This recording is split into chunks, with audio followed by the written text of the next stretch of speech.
कहानी के स्टार्टिंग में फिर उसके बाद हम लोग को सारे घर के काम करते हुए देखते हैं और वो वहाँ पे साउ तक मजे ले रहा होता है और वहाँ पे सिया सारे काम कर रही होती है A to Z। वो सारे काम करने के बाद वो कुछ ज्यादा ही थक जाती है और फिर यहाँ पे साउ फिर उसके बाद सिया को वो सब घर का नौकर बनाते देते हैं और फिर यहाँ पे साउ आराम से मालिक वाला फील ले रहा होता है। फिर उसके बाद अपने भाई को ये सब रोकने के लिए कहता है कि कुछ नॉर्मल कर दो भैया। यहाँ पे साउ कुछ भी नहीं सुनता है और वो कहता है मुझे यहाँ पे ना सिया को सताने में कुछ ज्यादा ही मजा आ रहा है। सिया को बुलाता है और फिर उसको अपनी स्कूटर की चाबी देता है और फिर बोलता है कल से तुम्हें डिलीवरी करने ह्यूमन वर्ल्ड भी जाना पड़ेगा। और वहाँ पे सिया कुछ ज्यादा ही गुस्सा हो जाती है। यांग फिर उसको अपने भाई को समझाता है और फिर कहता है यहाँ ना सिया को कुछ ज्यादा खतरा आएगा ह्यूमन वर्ल्ड में और आप उसको वहाँ नहीं भेज सकते हो। और फिर इधर साउ कहता है इसको कुछ नहीं खतरा, इसको जान दो ना यार। फिर उसके बाद साउ कहता है ये हमारे खर्चे पे नहीं पड़ सकती है क्योंकि ये काम कम करती है और खाते ही ज्यादा है। बस इतने पैसे नहीं है कि मैं इसका काम भी करूँ और फिर इसके सारे खर्चे भी उठाऊं। और ये सुनने के बाद सिया कुछ ज्यादा गुस्सा आ जाती है और फिर वो कहती है कि अब से मैं तुम्हारी नौकरों करनी हूँ, अब से तुम बताओ तुम यहाँ का रहने का कितना रेंट लोगे। और ये सुनने के बाद साउ की आंखें चमकने लगती है और फिर वो कहता है तुम रेंट दोगी, तुम्हें पता है ना यहाँ का रेंट कुछ ज्यादा ही महंगा है, एक बार सोच लो। और फिर वो दोनों भाई मिलके फिर उसके बाद डिसाइड करने लगता है कि हम इनसे कितने पैसे लेंगे। फिर साउ आके कहता है तुम्हें 100 यान देने पड़ेंगे यहाँ रहने के। और फिर वहाँ पे सिया फिर 200 यान देता है और फिर कहता है ये लो छुट्टे, तुम ये लो रख लो, खुश रहो। तो फिर इसका पासा पलट चुका है। अब यहाँ पे शियालिंग मालिक बन चुके हैं और फिर इधर साउ आराम से नौकर वाला फील ले रहा है और फिर इधर शियालिंग पूरा मालिक वाली फील ले रही होती है। और यहाँ पे पूरी तरह से साउ पूरी तरह से थक के फिर सो जाता है। फिर उसके बाद अपने भाई से कहता है कि अभी तक ना शिया ना राक्षसा स्ट्रीट में और उन्होंने कुछ किया क्यों नहीं है। फिर उसके बाद वहाँ पे साउ कहता है इसका जवाब तो मेरे पास भी नहीं है भाई, एक बात सुन लो, राक्षसा स्ट्रीट का जो बॉर्डर है ना वो इतना कुछ ज्यादा पावरफुल है और वो सब ना ऐसे ही उसको पार नहीं कर सकते। और ये सुनने के बाद कहता है अच्छा ऐसी बात है। यांग फिर उसके बाद साउ से पूछता है वो सब सिया के पीछे क्यों पड़े हुए हैं। फिर उसके बाद उसको भी उसका जवाब नहीं पता होता है। फिर उसके बाद अगले दिन साउ फिर सैंटोम से यही सेम सवाल पूछता है और फिर सैंटोम उसको बताता है राइज नेशन को ना उसके ना गार्डियन स्पिरिट चाहिए और ना उसके पास इंसानों को जिंदा करने की पावर है। और ये सुनने के बाद ना साउ कुछ ज्यादा हैरान हो जाता है और फिर कहता है तुम ये क्या बात कर रहे हो। और फिर वो बोलता है कि उसकी पावर कुछ ज्यादा पावरफुल है और उसकी स्पिरिट ना सबसे पावरफुल मानी जाती है। तो उसको बताने लगता है किसी भी डेड इंसान को ना उससे जिंदा किया जा सकता है उसकी स्पिरिट पावर से। फिर उसके बाद वो फिर उसको बताता है मैं ना यहाँ शिया को इसलिए लाया हूँ क्योंकि तुम उसको ट्रेन करके उसकी पावर को अवेकन कर सको, उसको जल्दी से ट्रेनिंग देके और तुम उसकी पावर को ना अच्छी तरह से इस्तेमाल भी कर सकते हो। और ये सुनने के बाद वो कहता है मैं उसको क्यों ट्रेनिंग दूंगा। और फिर वहाँ पे फिर सैंटोम बोलता है तुम उसको एक बार ट्रेनिंग कर लोगे तो फिर ना वो उसकी तुम रिवाइव पावर को भी इस्तेमाल कर सकते हो और वो तुम्हारी कुछ ज्यादा काम आएगी वो पावर। और साउ कहता है तो सही है, मुझे किसी को रिवाइव जरूर करूंगा। यहाँ पे सैंटोम ने क्यों कहा है और ये किले कहा है ये तो हमें नहीं पता। अब आप लोग कमेंट करके बताओ ये बात किसके किले कहा है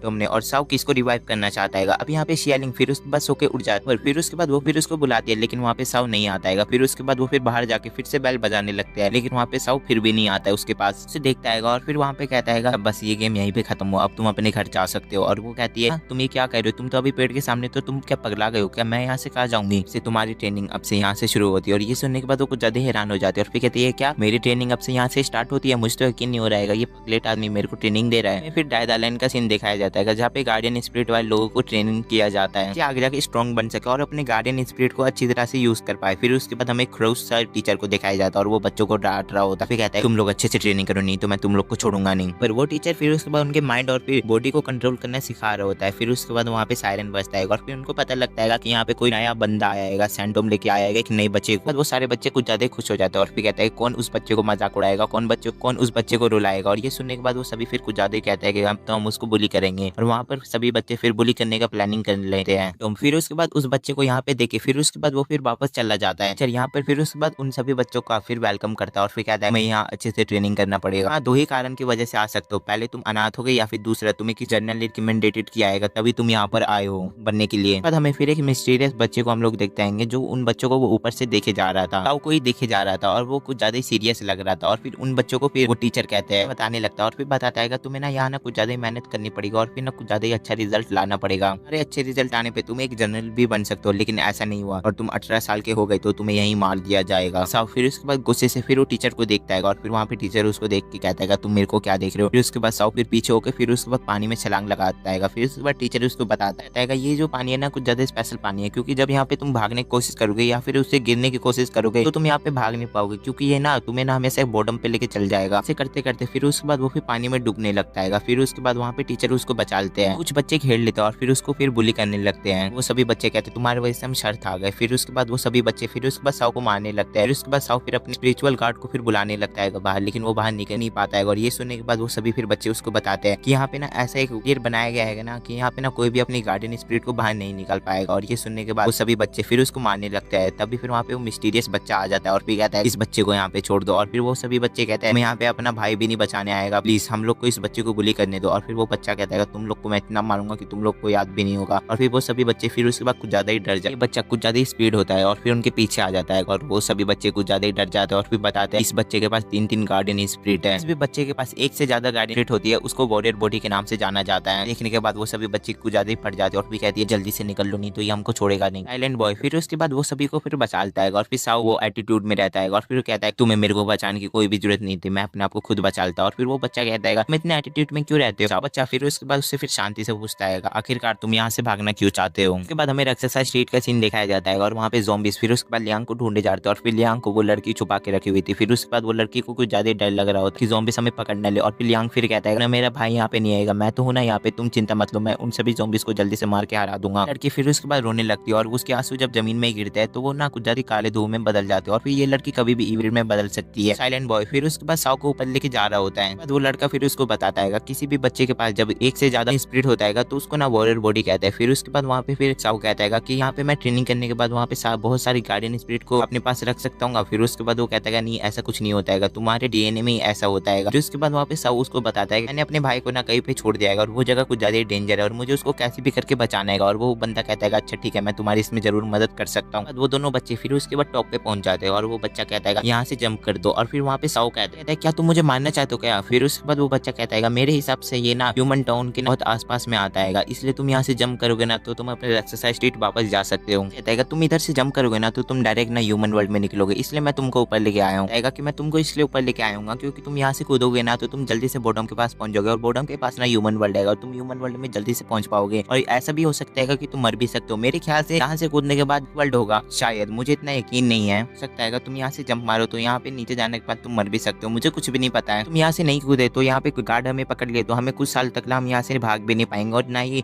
आगे जाके जनरल भी नहीं बन पाएंगे, इसलिए मैं कहता हूँ यहाँ से कूद जाओ। साउ को अपने भाई के लिए बचाना ही पड़ेगा। और फिर वो कहता है मैं यहाँ से जंप कर देता हूँ और फिर वो अचानक से फिर वो जंप कर देता है तेजी से। फिर उसके बाद वो फिर पानी के अंदर डूबे जा रहा था। फिर उसके बाद वो फिर थोड़ी देर बाद वो फिर ह्यूमन वर्ल्ड में निकल जाता है। वो अब डेड आइलैंड से बाहर आ चुका है और वहाँ पे साउ कहता है थैंक्स वो लड़के। पर कुछ गार्ड फिर उसके बाद वहाँ पे मेन आदमी को रिपोर्ट कर रहे होते हैं कि वहाँ पे एक लड़का भाग गया। और फिर वो कहता है यहाँ से पहली बार कोई बंदा भाग गया है, मुझे तो यकीन नहीं हो रहा है वो लड़का, एक छोटा बच्चा कैसे भाग गया डेड आइलैंड से।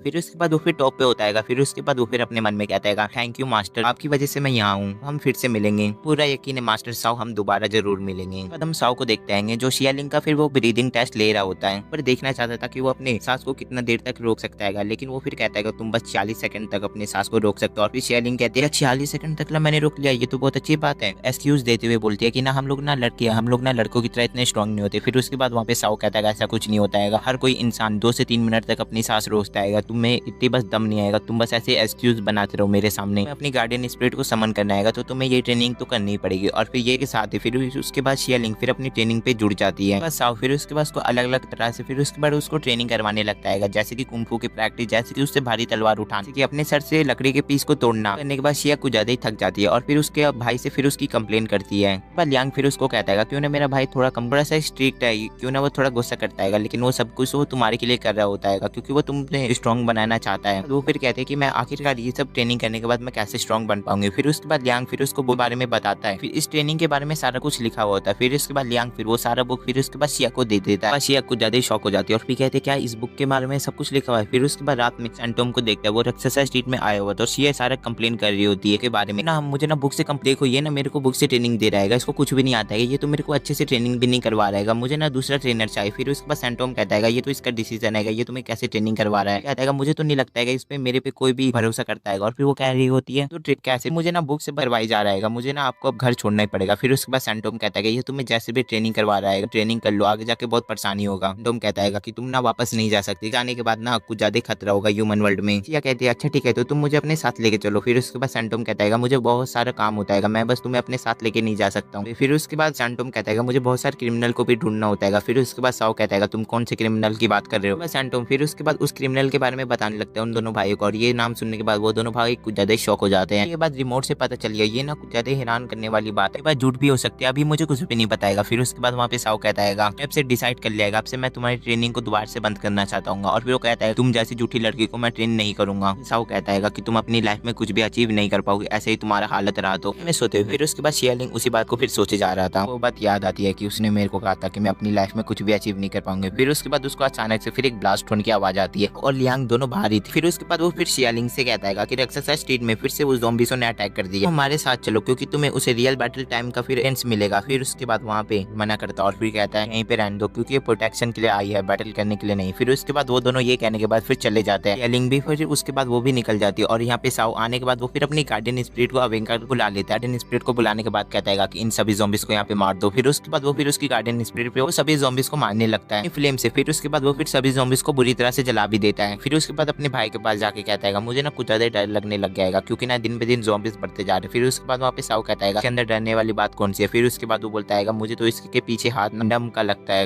एक्सपेरिमेंट कर रहे हैं, इसी कारण बार बार ज़ॉम्बीज़ हमारी स्ट्रीट में आए जा रहे क्योंकि वो ना हम लोग को ना नापना चाहते कि किस तरफ का बॉर्डर सबसे कमजोर है। लिंग भी वहाँ पर पहुंच गई थी। फिर उसके बाद लियांग फिर उसको बताने लगता है कि मेरा भाई ना बहुत पावरफुल है, वो ना सभी ज़ॉम्बीज़ को अकेले हरा सकता है। उसको बताने लगता है कि ना मेरा भाई ना पहले ना इतना स्ट्रॉन्ग नहीं था, जब से वो अपने आप पे बिलीव करने लगा ना वो ना पहले से भी ज्यादा स्ट्रॉन्ग बनते जा रहा है और वो बनते रहेगा। अभी अचानक से उनके पीछे फिर एक ज़ॉम्बीज़ आ जाता है। फिर उसके बाद वो फिर शिया और फिर रिंग पे अटैक करने वाला होता है, तभी फिर लियांग अपनी उन सभी को पछाड़ देता है। फिर उसके बाद वो और भी ज़ॉम्बीज़ आते रहते हैं। फिर उसके बाद लियांग फिर अपने मार्शल आर्ट स्किल से फिर वहाँ पे सभी ज़ॉम्बीज़ को मारते जाता है। बाद वहाँ पे लियांग बताता है कि मेरे भाई के पास ना कोई भी ना स्पिरिट नहीं थी। फिर उसके बाद वो फिर बताता है कि वो केवल ना एक वेपन से ना इविल स्पिरिट को मारा करता था, अब वो जा कितना पावरफुल हो गया है, अब उसके पास साथ साथ गार्डियन स्पिरिट है। अब लियांग कहता है तुम अपने आप पे बिलीव करोगे ना तो तुम अपने ना से भी ना एक पावरफुल बन सकती हो। के बाद ये चीज फिर उसके बाद शिया के दिमाग में पूरी तरह से फिट हो जाता है और फिर इधर फाइट पूरी तरह से एंड होने वाला था। अगले सीन में हम लोग देखते हैं कि शियालिंग इधर अपनी ब्रीथिंग वाली प्रैक्टिस कर रही होती है पर इसने 15 सेकंड तक अपनी सांस रोकी थी और ये सुनने के बाद ना सब ज्यादा खुश हो जाता है और फिर इधर हमें लू के पालतू ज़ॉम्बीज़ के बारे में दिखाया जाता है। उन्होंने राक्षसा स्ट्रीट पे पूरी तरह से आतंक मचाया हुआ होता है और जिन्होंने अच्छे स्पिरिट फिर उसके बाद वो फिर इविल स्पिरिट में कन्वर्ट हो जाता है। और ये देखने के बाद वहाँ पे लू कहता है ऐसे ही काम करते रहो और मुझे वो लियांग बच्चे को कहीं से भी ढूंढ के दो। कुछ ज़ॉम्बीज़ आ जाता है और फिर कहता है तुम्हें में से जो भी स्ट्रॉन्ग होगा वही मेरे आ सकता है। फिर उसके बाद उनमें लड़ाई करवा देता है, उसमें में फिर एक बचता है। फिर उसके बाद फिर अपनी गार्डियन स्पिरिट को समन करता है और फिर वहाँ पे फिर उसके बाद उसको भी हरा देता है क्योंकि गार्डियन स्पिरिट फिर उसके बाद उस इविल स्पिरिट को 2 मिनट में हरा देती है। लू से कहता है दिन ब दिन ये सारे ज़ॉम्बीज़ है ना आपके फिर इतना डर खत्म होते जा रहेगा, ऐसा ना हो कि ये आप ही पे आगे जाके हमला करने लगे। फिर उसके बाद वहाँ पे लू चिंता लेने की जरूरत नहीं है क्योंकि ये बस एक नॉर्मल सी इविल स्पिरिट और ये मेरा कुछ भी नहीं बिगाड़ सकते। हमें ज़ॉम्बीज़ को दिखाया जाता है जो इंसानों को ढूंढ ढूंढ के मजदूरी कर लेके जा रहे होते हैं। फिर उसके बाद हमें को भी दिखाया जाता है जो उस लड़की के साथ छुप के रह रहा होता है। फिर उसके बाद एक बूढ़ा आदमी आके फिर कहता है ये तो एक ना ह्यूमन का बच्चा है, तुम इसको अपने साथ क्यों रखे हुए। फिर उसके बाद वहाँ पे लियांग कहता है ये मेरा कुछ भी नहीं करेगा, मैं इनके साथ बस रहता हूँ। फिर उसके बाद वो आदमी कहता है तुम अपने ऊपर जो मुसीबत लेना चाहते हो बच्चे इसको फेंक दो ह्यूमन वर्ल्ड में। फिर उसके बाद वहाँ पर लियांग कहता है मैं इसका हमेशा रखवाली करते रहूंगा। बूढ़ा आदमी कहता है यहाँ पर अच्छा होना सबसे बुरी बात है, समझ आए ना बच्चे। और इधर लू अभी से कहता है कि तुम लोग से बस एक छोटा बच्चा नहीं ढूंढा गया। फिर उसके बाद वहाँ पे लियांग कहता है वो मुझे तो लगता है ना वो बच्चा यहाँ से डर के भाग गया। फिर उसके बाद वहाँ पे लू कहता है नहीं ऐसा नहीं हो सकेगा क्योंकि वो यहाँ से नहीं भागेगा, पास साइकिक पावर नहीं है बाहर निकलने के लिए। और प्लस दूसरी बात मर गया होता तो उसकी बॉडी तो कम मिलती, उसे हमें वो भी नहीं मिला। फिर उसके बाद हमें फिर वहाँ पर साओ का खाया जाता है जो ट्रक पे चढ़ा हुआ था और वो धीरे धीरे करके वो राक्षसा स्ट्रीट के पास आ रहा था और वो कहता है राक्षसा स्ट्रीट तुम मेरा वेट करो मैं आ रहा हूँ। लोग यहाँ पे लियांग को देखते हैं जो यहाँ पे यूजिन उसका बहुत अच्छे से ख्याल रख रहा होता है। धीरे धीरे करके फिर उसके बाद यांग भी बहुत ज्यादा करीब आ जाता है साओ और यहाँ पे साओ कहता है हम लोग जल्दी राक्षसा स्ट्रीट पहुंचने वाले हैं। हम लोग लू को देखते हैं जो किसी स्पिरिट से पूछे जा रहा था कि यहाँ पे लिंक कब हम मुझे पता दे दो नहीं तो मैं तुमको छोड़ूंगा नहीं। और वहाँ पे एक बंदा ऐसे कहते के साथ ही फिर उसके बाद वो फिर इविल स्पिरिट में कन्वर्ट होने वाला था। तभी फिर वहाँ पे एक बुढ़ा होता है। फिर उसके बाद वो फिर उसको बताता है वो उस अपेंटेड बिल्डिंग में रह रहा है। और ये सुनने के बाद लू कहता है वाह तुमने अच्छा किया बता के, अब तो मैं उसको छोड़ूंगा नहीं। फिर उसके बाद अपने ज़ॉम्बीज़ को भेज देता है और यहाँ पे साओ भी राक्षसा स्ट्रीट में आ जाएगा। फाइनल राक्षसा स्ट्रीट को देख के कहता है ये इसकी हालत तो बस से बदतर हो गई है दिन बे दिन। और फिर यहाँ पे लियांग फिर उसके बाद वो फिर लड़की को बचाने की कोशिश करता है उन ज़ॉम्बीज़ों से और वो ज़ॉम्बीज़ कहता है कि छोटे बच्चे हमारा कुछ भी नहीं बिगाड़ पाओगे। और फिर वहाँ पे लियांग कहता है मैं तुमको छोड़ूंगा नहीं, मैं तुम सभी को हरा दूंगा। फिर उसके बाद वो फिर ज़ॉम्बीज़ कहता है इस लड़के ने यहाँ पर किसी इंसान को रखाएगा, इसके साथ तो बहुत बुरा होगा और तुम भी नहीं यहाँ पे बचोगे। फिर उसके बाद लियांग फिर उसके बाद गार्डियन स्पिरिट को निकालने की कोशिश करता है लेकिन वहाँ पे नहीं निकलता है, उसके पास गार्डियन स्पिरिट पहली बात था ही नहीं ज़ॉम्बीज़। फिर उसके बाद लियांग को फिर धक्का मार के फिर पीछे कर देते हैं और फिर वहाँ पे लियांग को पकड़ लेते हैं। लगा तुम हमें मार दोगे, हम ना सबसे ज्यादा स्ट्रॉन्ग है। फिर उसके बाद वहाँ पर इसकी फिर उसके बाद अचानक से फिर एक जोरदार से किक पड़ती है और यहाँ पर ये देखने के बाद सभी लोग हैरान हो जाते हैं। ऐसा करने वाला कोई और नहीं, यहाँ पे साओ और यूजिन आ चुके हैं फाइनली राक्षसा स्ट्रीट में। और यहाँ पे वो उस लियांग को देख के कहता है लियांग मेरे भाई तुम कैसे हो। देख के फिर वो ज़ॉम्बीज़ को ज्यादा शॉक हो जाता है और फिर कहता है डेथ आइलैंड से पहली बार कोई बंदा भाग के आया है और वो भी इतना जल्दी, तो यकीन नहीं हो रहेगा। फिर उसके बाद वहाँ पे साओ फिर अपने भाई से मिलता है और फिर कहता है तुम ठीक हो ना मेरे भाई, उससे माफी मांगता है उसको अकेले छोड़ने के लिए। फिर उसके बाद वहाँ पे लियांग कहता है मैं यहाँ पे बिल्कुल ठीक था भैया, मेरा ना उस दीदी ने ध्यान रखा। उसके बाद वो फाइनली हम लड़की को दिया लेकिन यहाँ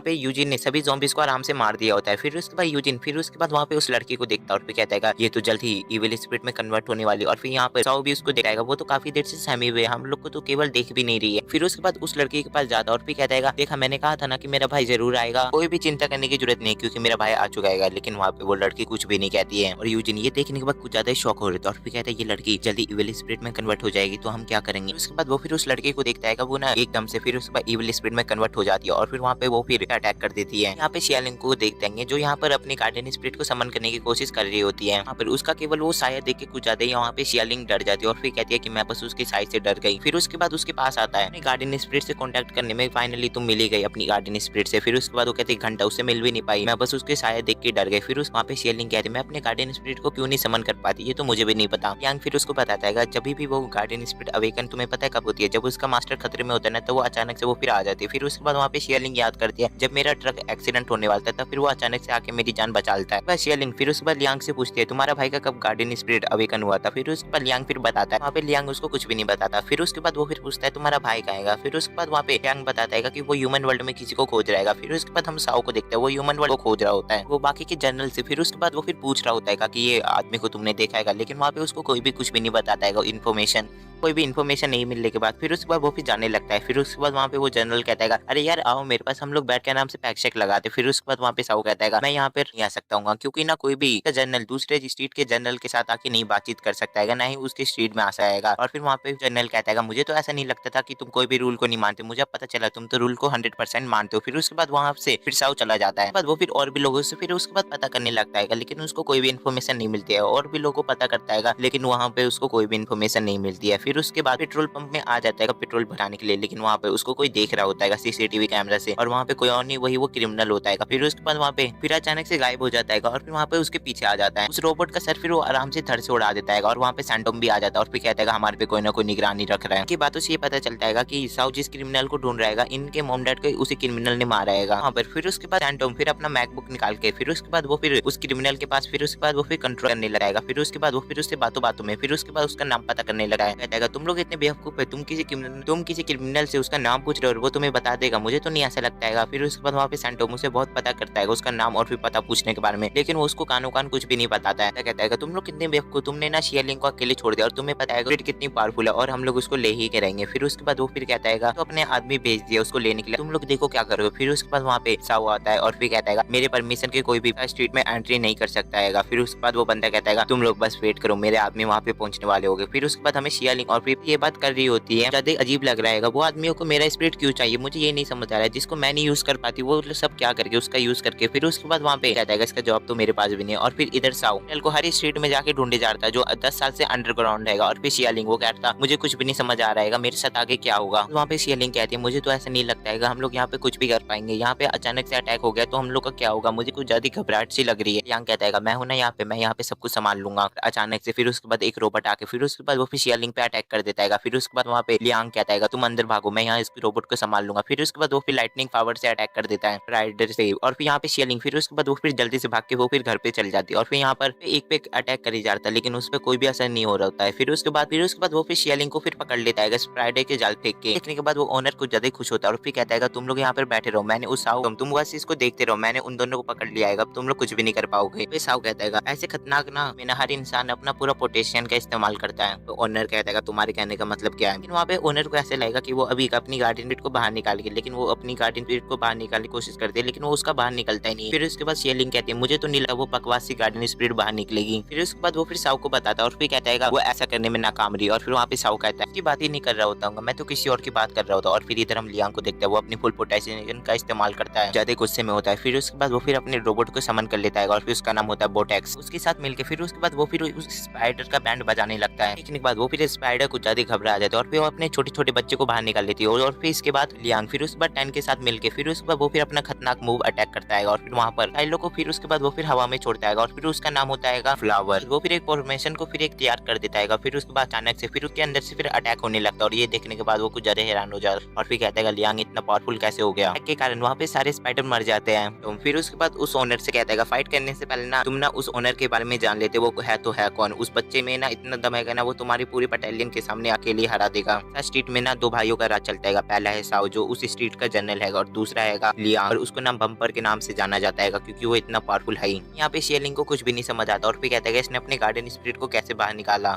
यहाँ पे तो लियांग के पास कोई भी साइकिक पावर नहीं थी, इसने अपनी गार्डियन स्पिरिट को कैसे निकाला, ये तो इसका जवाब तो मेरे पास भी नहीं है। फिर उसके बाद हमें पास्ट का सीन दिखाया जाता है। जो लड़की थी वो इविल स्पिरिट में कन्वर्ट हो चुकी थी और फिर यहाँ पर यूजिन आता है और वो उस लड़की को दूर फेंक देता है और फिर कहता है ये इविल स्पिरिट में कन्वर्ट हो चुकी है मास्टर की। फिर उसके बाद वो फिर दोबारा से फिर वो लियांग पे अटैक करने वाली थी। फिर उसके बाद यूजिन उसको पकड़ लेता है लियांग। फिर उसके बाद रोते हुए कहता है मैं नहीं चाहूंगा कि मेरी सिस्टर आगे जाके एक इविल स्पिरिट में कन्वर्ट, प्लीज आप उसको बचा लोगे ना मेरे भाई। फिर उसके बाद वहाँ पे साउ शांत होता है। आपके जाने के बाद उसी ने मेरा ध्यान रखा और फिर वहाँ पे लियांग फिर यूजिन के पास जाके उसके पैर पे लात मारने लगता है और फिर कहता है उसको छोड़ दो। फिर उसके बाद वहाँ पे फिर वो मास्टर से पूछता है मास्टर मुझे आगे क्या करना चाहिए। साउ को भी नहीं समझ आ रहा होता है कि मैं करूँ तो करूँ क्या। फिर उसके बाद यूजिन उसको बताता है फिर आगे जाके इविल स्पिरिट में कन्वर्ट हो गई तो उसको अपने लोगों के बारे में कुछ भी नहीं याद होता है और वो इंसानों को मारने की कोशिश करते रहती है। बुराई ही भरी रहती है और वो इंसानों को बस मारने की कोशिश करते रहेगी। फिर उसके बाद डिसाइड करता है अब मैं उस लड़की को मार दूंगा। और फिर वहाँ पे लियांग कहता है क्या तुम सिस्टर को मार रही हो, आप ऐसा नहीं कर सकते, प्लीज आप सिस्टर को मत खत्म कीजिए। फिर उसके बाद उसको बहुत समझाने की कोशिश करता है लेकिन वहाँ पे लियांग नहीं समझता है। फिर उसके बाद वो फिर यूजिन को कहता है उस लड़की को छोड़ दो। पहले तो उसको छोड़ने के लिए फिर उसके बाद वो बहुत ज्यादा ही सोचता है। फिर उसके बाद वहाँ पर वो कहता है इसको फिर से छोड़ दो और फिर वहाँ पे फिर यूजिन उसको फाइनली फिर स्किप कर देता है। फिर उसके बाद उस लड़की के पास जाके कहता है तुम चिंता मत करो मेरा भाई आ गया, आपसे तुम बिल्कुल ठीक हो जाओगे। वो लड़की फिर उसके बाद वो भी लियांग पे अटैक कर देती है, गला दबाने लगती है और फिर ये देखने के बाद फिर उसके बाद यूजिन फिर उसके बाद उसको दूर फेंक देता है। फिर उसके बाद उसको समझाता है और फिर कहता है देखो ये आगे जाके इविलिट में कन्वर्ट हो चुकी है, अब इसका कुछ भी नहीं करा जा सकता है, अब इसके अंदर बस एक बुराई और फिर हेटेड भरा हुआ है और ये ना तुम्हें हमेशा मारने की कोशिश करते रहेगा, ये अब इंसानों को मारने की कोशिश करते रहेगा, तुम इस बात को समझो लियांग के कहने पे। फिर उसके बाद वहाँ पे यूजिन फिर उस इविल स्पिरिट को खत्म कर देती है। देखने के बाद वहाँ पे फिर लियांग कुछ ज्यादा रोने लगता है और फिर कहता है सिस्टर लिली अब क्यों चली गई। और फिर यहाँ पर लोगों को देखता है लियांग उसको आराम से नहा रहा होता है खाना मारते हुए। फिर उसके बाद वो फिर लियांग को कहता है उन ज़ॉम्बीज़ों ने ना उन लड़कों को नहीं पकड़ा गया, अब से ना तुम जाओगे और फिर ना उस लड़के को पकड़ के लेके आओगे। उसके बाद यहाँ पर और उसके भाई ने यहाँ पर उसकी गिरफ्त बना दी थी और यहाँ पे लियांग कुछ ज्यादा उदास होता है और फिर कहता है सिस्टर आप क्यों मुझे छोड़ के चली गई, सिस्टर आपके साथ ऐसा क्यों हुआ। उसके कम में वो कुछ ज्यादा ही रो रहा था। फिर उसके बाद साउ फिर उसको समझाने की कोशिश करता है, उस पर ही गुस्सा हो जाता है और फिर कहता है तुम्हें किसने हक दिया उसको मारने का, तुम्हारी वजह से ये सारा कुछ हुआ, तुमने उसको क्यों मारा, तुम्हें खूनी हो खूनी। फिर उसके बाद वहाँ पे साउ कहता है तुम मेरी बात को क्यों नहीं समझना चाहते हो, लियांग अच्छी थी और तुम ना इतने पावरफुल बन गए हो, तुम्हें किसी ने नहीं हक दिया किसी को मारने का, किसी ने नहीं हक दिया किसी को मारने का और फिर अब से तुम मेरे भाई नहीं हो और अब से मैं देख लेना तुम्हें पावरफुल होकर मैं तुम्हें मार दूंगा। साउ फिर उसके बाद अपने भाई को समझाता है लियांग तुम सुनो राक्षसा स्ट्रीट में ना कमजोर होना ना खतरे से खाली नहीं आएगा, इसलिए ना हमें ना पावरफुल बन के हम राक्षसा स्ट्रीट में आएंगे और आगे जाके जनरल बनेंगे। फिर उसके बाद लियांग भी इस बात पे हनकन करने के बाद वो फिर मान जाता है। लियांग भी दूर से सब कुछ ये सारा कुछ देख रहा होता है। फिर उसके बाद वो फिर लू को जाके ये सारी बात बता देता है। उसको बताता है जब मैं उसको ढूंढने गया ना तो वो उसने ना उसका बॉर्डर ना पूरी तरह से ना पार कर लिया था और फिर इससे हमें ये पता चलता है कि उसकी स्पिरिट ना भी ना उसका कुछ ज्यादा ख्याल रखता है और उसका भी ना उसका चिंता है। उसके बाद वो फिर उसे कहता है साउ ना लू को। फिर उसके बाद वो ना फिर उसके बाद लू से कहता है साउ ना अपने भाई लियांग को यहाँ पर लेने आया था, वो उसको ह्यूमन वर्ल्ड में लेके चला गया है, ऐसा नहीं लगता कि वो यहाँ पे दोबारा आएगा।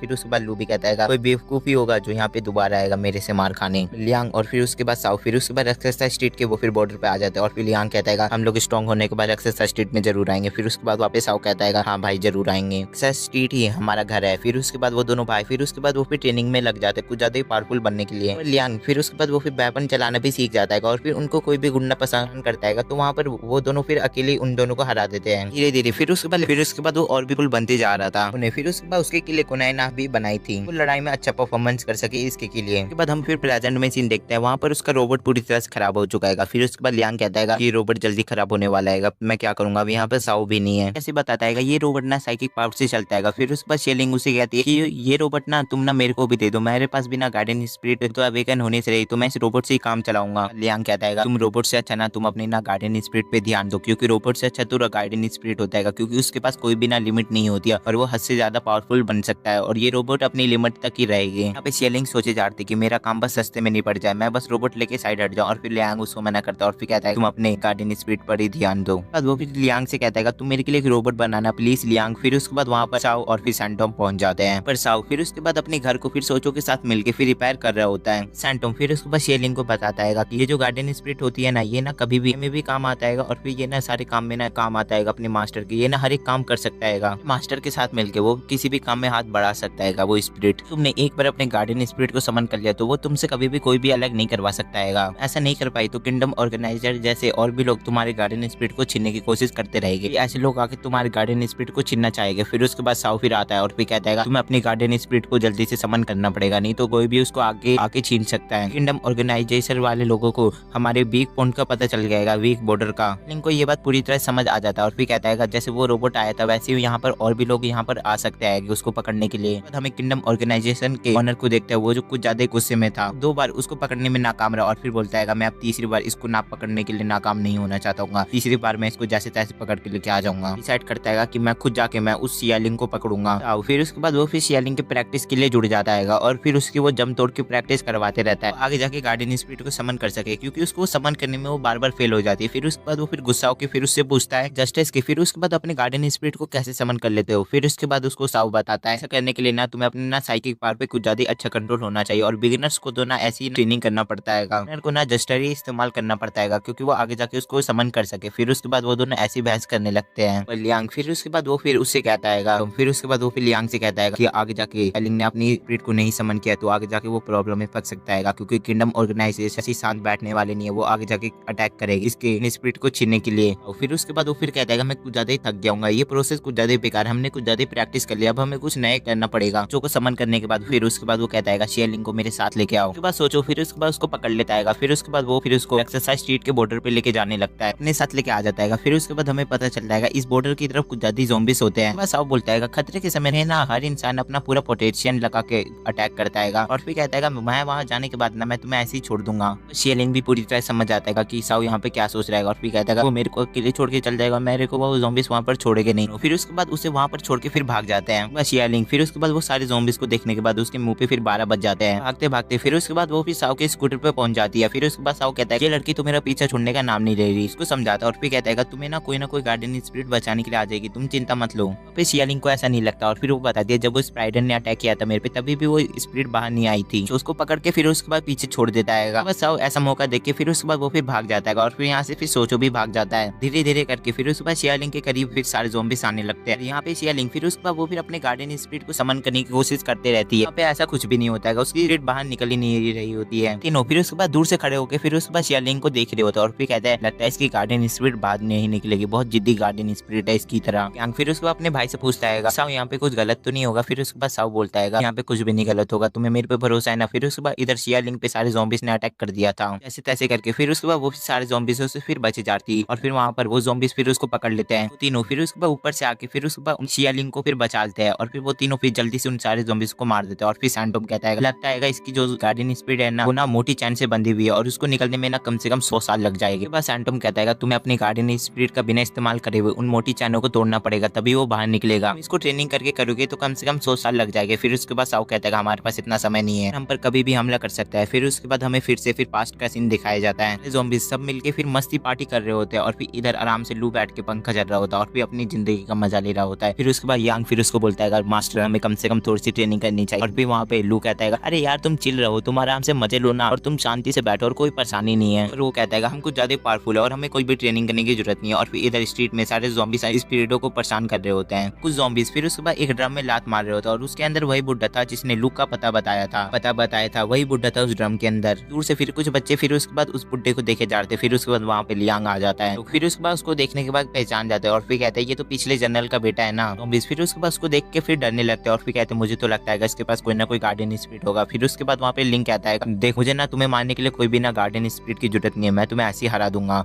और फिर वो ज़ॉम्बीज कुछ ज्यादा ही डरने लगते हैं लिंक को देख के फिर तेजी से। फिर उसके बाद वो फिर ज़ॉम्बीज़ों को मारने लगता है। फिर उसके बाद वो फिर एक ज़ॉम्बी से कहता है जाओ तुम अपने जनरल से कहो कि पुराने जनरल साउ का बेटा आ गया है। धीरे धीरे करके फिर उसके बाद पूरी राक्षस स्ट्रीट में फैल जाती है और वहाँ पर लू अपने पूरी बटालियन को लेके अपनी पूरी आर्मी को लेके फिर उसके बाद वो लिंक और फिर साउ पे अटैक करने के लिए आ जाता है यांग। फिर उसके बाद उसकी आर्मी को आराम से हरा देता है और फिर लू को ये देखने में कुछ ज्यादा हैरान होता है और फिर कहता है क्या वो मेरी आर्मी को आराम से हरा रहेगा, वो एक छोटा सा बच्चा। उसके बाद उसको समझ नहीं आता वो इतने कम समय में इतना पावरफुल कैसे हो गया और फिर कहता है कि वो इतना पावरफुल कैसे हो गया इतना छोटा बच्चा। फिर उसके बाद कहता है कि इनको मारना ना मेरे बाएं हाथों का खेल है लेकिन मेरा असली टारगेट तुम हो लू, मैं तुमको मारना चाहता हूँ। लू कहता है हाँ इविल स्पिरिट को मारना कुछ ज्यादा आसान होता है लेकिन तुम मेरे गार्डियन स्पिरिट के सामने कुछ भी नहीं टिक पाओगे। फिर उसके बाद वो फिर अपने गार्डियन स्पिरिट को समन करने लगता है, लियांग को बाहर बुलाता है और फिर वहाँ पर साउ भी पहुंच जाता है। बातें के साथ कहता है लियांग तुमने बहुत कुछ कर लिया, अब मेरी बारी है इनको हराने का। और लियांग इन दोनों को देखने के बाद कुछ ज्यादा शौक हो जाता है और फिर कहता है ये दोनों भाई अभी तक जिंदा वहाँ पर। फिर उसके बाद लू कहता है इतने कम समय में ये दोनों भाई इतने पावरफुल कैसे हो गए। फिर उसके बाद यांग फिर मन में कहता है नल्ले तू इतने दिन से ट्रेनिंग नहीं कर रहेगा, 4 सालों से तू कमजोर नहीं होगा तो क्या होगा, वो तो तेरी भी फटेगी क्योंकि वो दोनों तेरे को छोड़ गए नहीं। फिर उसके बाद वहाँ पे लू फिर यांग से अटैक करवा देता है यूजिन। फिर उसके बाद बीच में आके फिर उसके बाद यांग को रोक लेता है, पहले से कुछ ज्यादा पावरफुल हो जाता है। फिर उसके बाद ये देखने के बाद लू को ये नहीं समझ आता कि इतने समय में एक हम बच्चे इतने पावरफुल कैसे हो गए। ये भी नहीं समझ आ रहा होता है कि इसने बिना जस्टर के अपनी गार्डियन स्पिरिट को कैसे समन किया। फिर उसके बाद वहाँ पे साउ बोलता है, ले ये सब तेरे कारण नहीं हुआ आएगा, ये सब तेरे बस की बात नहीं आएगा। फिर उसके बाद वो कहता है लोग ना यहाँ के ना जनरल बनने के लायक नहीं हो, स्पिरिट वर्ल्ड ने ना यहाँ का जनरल बनाएगा। फिर उसके बाद वहाँ पर वो कहता है तुम्हें कोई भी जनरल बनाए मुझे ये नहीं फर्क पड़ता, मैं बस ना यहाँ से ना तुमको मार के भगाना चाहता हूँ। और ये जनरल जो राक्षसा स्ट्रीट है ना शुरू से मेरी थी और मेरी ही रहेगी, ये मेरी फैमिली की राक्षसा स्ट्रीट है, शुरू से लेके अब तक ये मेरी फैमिली की स्ट्रीट थी और ये मेरी ही रहेगी। फिर वो दोनों फिर आपस से लड़ाई करने लगते हैं। फिर साउ कहता है तुम यहाँ से भाग जाओ, है ना लू, ये मेरी फैमिली की स्ट्रीट है। फिर उसके बाद वहाँ पर फिर उसके बाद एक छोटा सा फ्लावर लेके फिर बाद वो फिर लड़की के गिरे पे आ जाता है। पहले से ज्यादा स्ट्रॉन्ग बन चुका, मैं पहले से कुछ ज्यादा स्ट्रॉन्ग बन चुका हूँ, लेकिन मुझे अभी भी नहीं रुकना, मुझे और भी स्ट्रॉन्ग बनते जाना है उन्हें। फिर उसके बाद उसने लू को हरा दिया था और फिर वहाँ पर उसकी गार्डियन स्पिरिट भी हार जाती है। फिर उसके बाद उसको राक्षस आओ, फिर उसके बाद वहाँ पर लू को कहता है तुम राक्षसा स्ट्रीट छोड़ के भाग जाओ। उसके बाद वहाँ पर सारे स्पिरिट कुछ ज्यादा खुश हो जाता है और फिर कहता है कि जो हमें परेशान करता था वो अब जाने वाला है, अब यहाँ पे छोटा बच्चा का राज चलेगा। और फिर वहाँ पर लू कहता है मैं इतनी जल्दी हार नहीं सकता हूँ। लू कहता है कि हमने पिछले 4 सालों में ना कोई भी ट्रेनिंग नहीं करी, इसलिए हम लोग इतने कमजोर हो गए। फिर उसके बाद यांग भी उसको समझाता है और फिर कहता है पिछले 4 सालों में मैं आपसे कहते रहा, आपने ट्रेनिंग नहीं किया, इसलिए हम लोग इतना कमजोर हो गए। बाद वहाँ पे लू फिर उसको शांत रहने के लिए कहता है। फिर उसके बाद वहाँ पे लू कहता है इन दोनों भाइयों को राक्षसा स्ट्रीट का सीक्रेट के बारे में नहीं पता है। ताऊ और फिर यांग फिर उसके बाद उस बड़े से पेड़ के पास आ जाते हैं दोनों मिलके। फिर उसके बाद वो दोनों मिलके फिर उसके बाद पुरानी बातों को याद कर ही रहे होते हैं। फिर उसके बाद वहाँ पे लू आ जाता है, भाई उसको देख के कहता है अबे भूतने के तू यहाँ पे क्या कर रहेगा, तू राक्षस छोड़ के नहीं भागा अभी तक। लू कहता है मैं यहाँ का जनरल हूँ, मैं इस राक्षस स्ट्रीट को छोड़ के नहीं भागने वाला हूँ। फिर उसके बाद वो कहता है तुम्हें ना एक बात का ना अंदाजा नहीं है, कहता है ना तुमसे ना एक और बार फाइट करने की जरूरत है। फिर उसके बाद लियांग फिर उसके आगे आके बोलता है तुम्हारे के लिए तो मैं ही काफी हूँ। साउ भी मान जाता है और फिर कहता है तुम जैसे कमजोर अपोनेंट के लिए मेरा छोटा भाई काफी है। फिर उसके बाद वहाँ पे लू कहता है तुम इसको घर कहते हो ना, यहाँ का तुम्हें सीक्रेट के बारे में नहीं पता है, तुम दोनों भाइयों को कहता है कि तुम्हें ना इसके ना खजाने के बारे में नहीं पता है, और ये खजाना है पेड़। और फिर उसकी एक टहनी तोड़ता है और फिर उसको खाने लगता है। खाने के बाद उसकी 10 गुना साइकिक पावर बढ़ जाती है और फिर कहता है मेरी साइकिक पावर 10 गुना के 1000 गुना बढ़, तुम दोनों भाइयों को अब मैं छोड़ूंगा नहीं। और साउ को कुछ भी नहीं समझ आ रहा होता है। फिर उसके बाद वहाँ पे यूजिन कहता है कि मुझे लगता था कि इसको इस सीक्रेट के बारे में नहीं पता है, लेकिन इसको इस सीक्रेट के बारे में पता था। जिन कहता है ये ना स्पेशल टाइप का पेड़ है और ये ना पूरे वर्ल्ड में ना एक ही पीस बचाएगा, वो है राक्षसा स्ट्रीट में इन्वायरमेंट की गर्मी को लेके। फिर उसके बाद ये अपनी खुद की साइकिक पावर को प्रोड्यूस करता है और ये कोई भी साइकिक पावर वाला इंसान इसकी एक टहनी खाएगा वो 10 गुना के 1000 गुना पावरफुल हो जाएगा। पता चल गया क्यों मैं यहाँ